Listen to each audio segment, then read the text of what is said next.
So in short, si Kuya FM, he introduced the Wonder Lot, and the Jubilee sent me to your place, Marikina, and I was the first pastor in Marikina for 3 years. My first day is Saturday.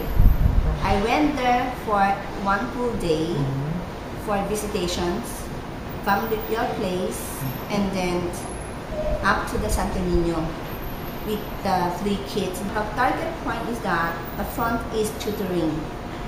So they know it's tutor, but behind is telling the story about God.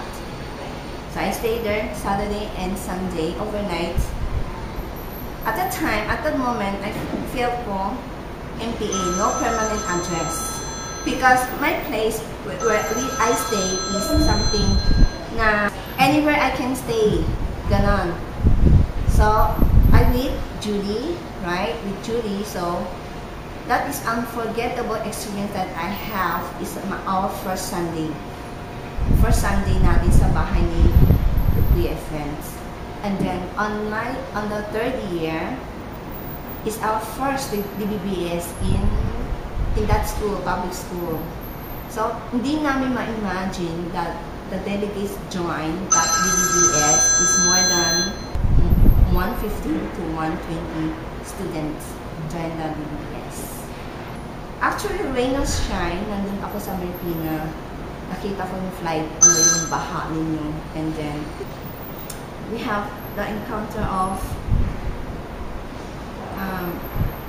yung baha ng Marikina. Remember, I went to your place ng baha. So, sa akin, sabi ko, for me, hindi mahirap going to Marikina even though baha. But, behind my mind, sabi ko, kawawa naman yung mga young people who know they are in baha. Para there are no art. That is my feeling, my emotional, that I have to take care for my young people. You are 16. I always remember you, Jocelyn, Marisa, is your Shobe?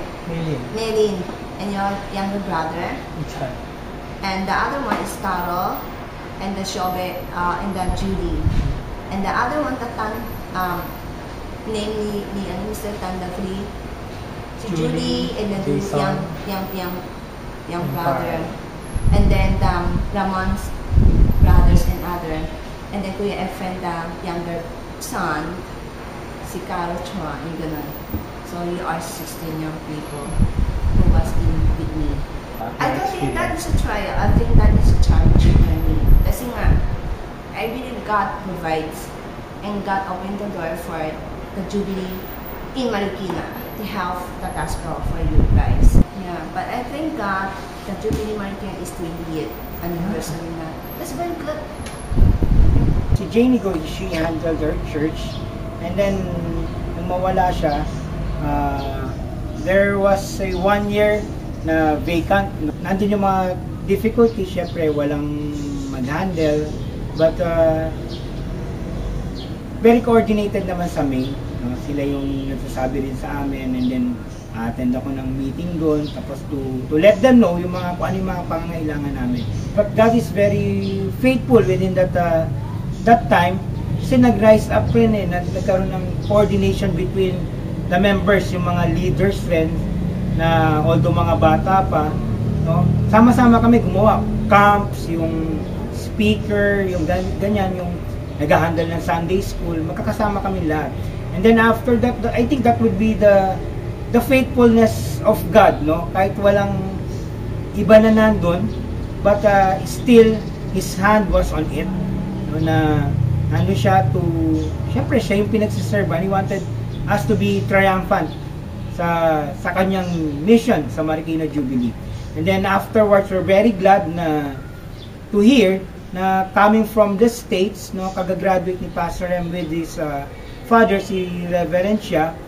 And then after that, in-announce nung celebration ng kanilang graduation when they came back here, na si Pastor M ang mag-handle ng church namin after Janie Go. Good morning, I am Pastor Hem. I pastored sa Marikina Jubilee since 2001 until 2008, I think. So that's around 7 years. I started July 2001. When I first came to Marikina Jubilee, walang pastor at that time.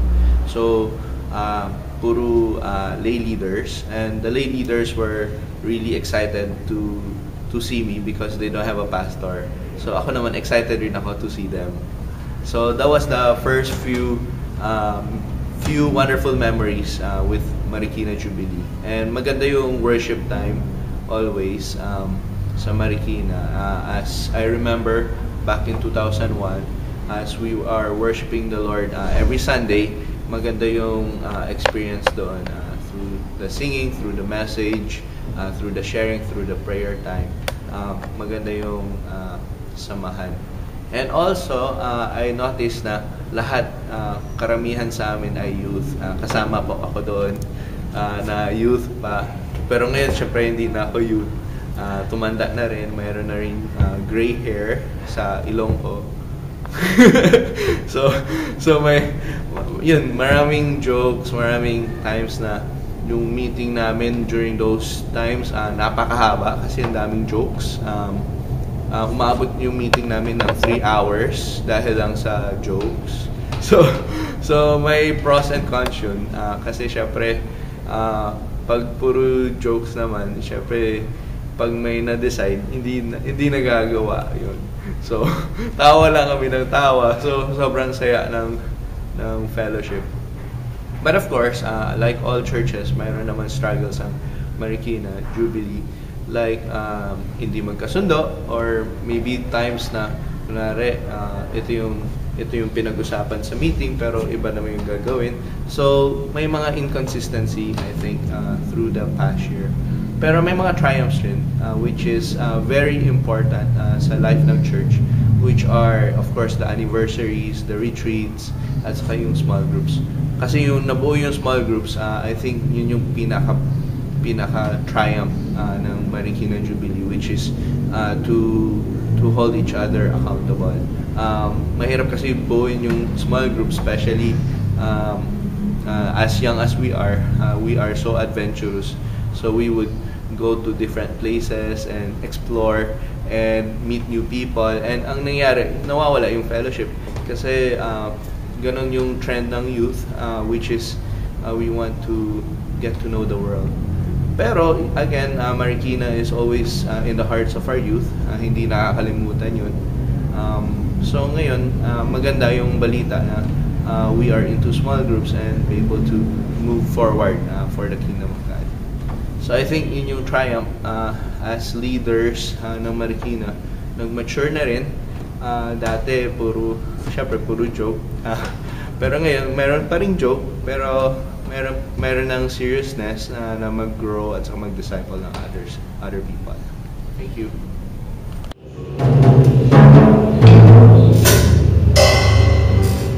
Para kailan lang hindi man natin maalala ang lahat ng tao na kasama natin o tumulong sa atin sa mahabang panahon ito. Ngunit ang Panginoon Diyos ay tapat at hindi nakakalimot. Maaari po sana na isama na lang po natin sila sa ating panalangin ng pasasalamat.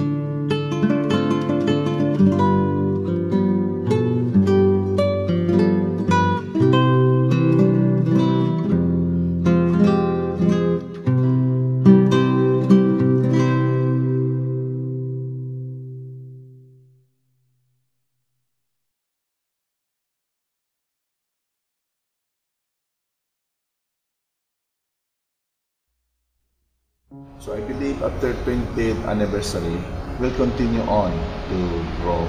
I challenge each one of us to be involved in so many kinds of ministry, especially evangelism. Kasi yun ang sinabi ni Jesus Christ, go and make disciples. Kasi Importante yun. Pag walang na-evangelize, walang bagong members. Pag walang bagong members, ang church ay hindi mag-grow. Palaging dumaan na lang tayo lahat. So, hopefully, those who became a Christian, maging disciples, matrain natin para sila na rin lumabas and go and make disciples din. Parang isang cycle na yung hanggang the soon coming Jesus Christ.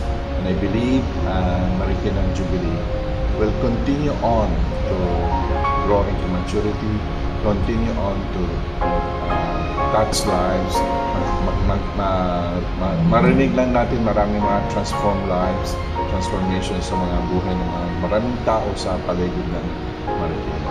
And I believe, I challenge also every one of us na someday we can reach out to other places. Magiging mission-minded ang church na ito. We will plant so many daughter churches also. Magiging granddaughter churches na ng Jubilee. Tumatanda na kasi ang mother church natin. So, thank you very much for all your commitments, mga volunteers. Thank you that God will bless you. God will bless our church. And today is a celebration of the faithfulness of God.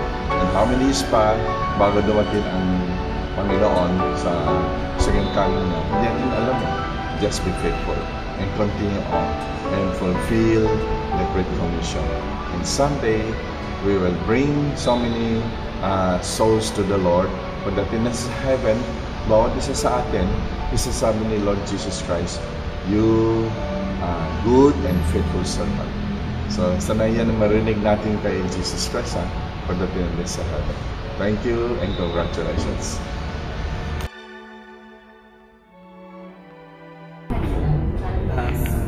Magandang araw. Anniversary natin. I'm glad nandito tayo sa Lusado.